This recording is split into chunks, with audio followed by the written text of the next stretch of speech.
पक्ष त्याच्यामध्ये उतरतायत। बरं, तुमच्या आरोपांचं खंडन यावेळेला सचिन सावंतही करतायत, ते देखील एक व्हिडिओ दाखवतायत। मला सांगा सचिनजी, आंदोलनांमुळे सार्वजनिक सुव्यवस्था कुठेतरी बिघडू शकते, अशी परिस्थिती देशात का निर्माण होते? सचिनजी।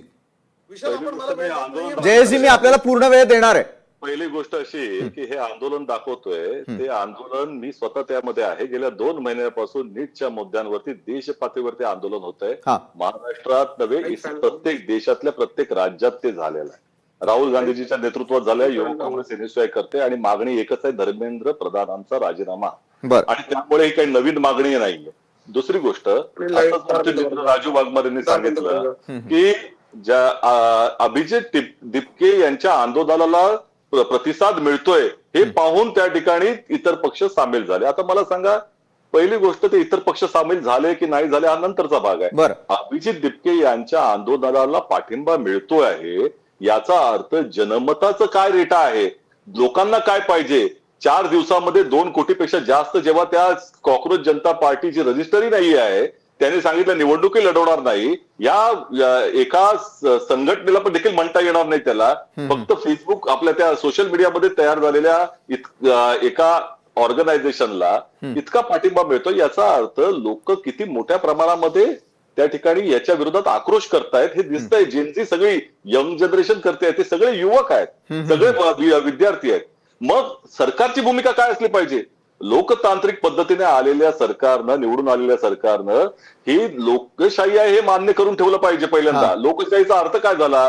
लोकांनी लोकांसाठी बनवलेलं लोकांचं राज्य, हे जनतंत्र आहे, मोदी तंत्र नाही आहे।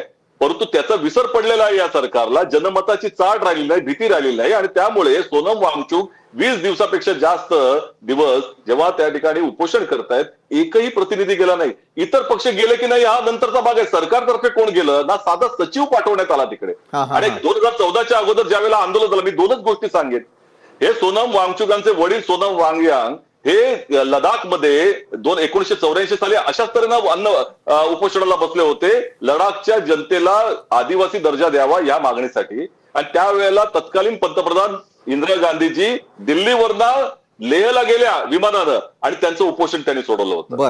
म्हणजे ही काँग्रेसची भूमिका राहिलेली आहे लोकशाहीच्या संदर्भात। 2014च्या अगोदर इंडिया अगेन्स्ट करप्शनला महाराष्ट्रातला विलासराव देशमुख असतील किंवा दिल्लीतले अनेक नेते त्या ठिकाणी गेले ना।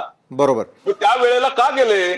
तुम्ही लक्षात घ्या, जनलोकपाल हे विधेयक तयार करण्याचा अधिकार हा सरकारचा असतो। सरकार विधेयक तयार करत असतं, बिल तयार करत असतं, परंतु ते बिल देखील तयार करण्याची जबाबदारी ही आम्ही त्यांना सोपवली। इतक्या विनम्र पद्धतीने आम्ही टाकलं, नुसतं प्रधान सेवक बोलून चालत नाही। जनतेचे आपण सेवक आहोत याची माहिती, याची जाणीव असण्याची आवश्यकता आहे। परंतु हे नॉन बायोलॉजिकल झालेले आहेत, यांना आता वाटतं की आम्ही देव झालेलो आहोत आणि माझं सरकार कसं झुकणार नाही हे दाखवण्याने त्यासाठी ते उद्युक्त होत आहेत। आणि म्हणूनच त्या ठिकाणी आता राजीनामा घेतला जात नाही। बरोबर आहे सचिनजी, आपलं म्हणणं आहे की कुठेतरी सरकारचा प्रतिनिधी जाणं गरजेचं होतं। मगापासून आणि देशामध्ये भारतीय जनता पक्ष खोटं बोलतो आहे। आता जितेंद्र सिंग आले आणि जितेंद्र सिंगांनी सांगितलं की राहुल गांधींनी फक्त चर्चा मागितली होती। चुकीचं आहे। तुम्ही जर त्या ठिकाणी त्यावेळेचे व्हिडिओ जर बघितला असाल तर नासिर हुसेन आमचे नेते बाहेर आले आणि पहिल्यांदा म्हणाले की आमची पहिली मागणी आहे धर्मेंद्र प्रधानांचा राजीनामा। संसदेमध्ये चर्चा, त्याच्या ठिकाणी गृहमंत्र्यांनी त्या ठिकाणी त्याचा जबाब दिला पाहिजे आणि काय कारवाई करणार हे देशाच्या जनतेला सांगितलं पाहिजे आणि पंतप्रधानांनी माफी मागितली पाहिजे। या तिन्ही मागण्या स्वयं स्पष्ट आहेत। जितेंद्र सिंग बाहेर येऊन खोटं बोलतायत, एवढं मात्र निश्चित। बरं, नक्कीच। म्हणजे तुमचं म्हणणं की फेक नॅरेटिव्ह कुठेतरी सेट करण्याचा प्रयत्न सरकारतर्फे होतोय, सरकारचे प्रतिनिधी का नाही गेले? सरकारकडनं आपण उत्तर घेणार आहोत। मात्र जयेश वाणीजी, मगाशी तुमचा जो मुद्दा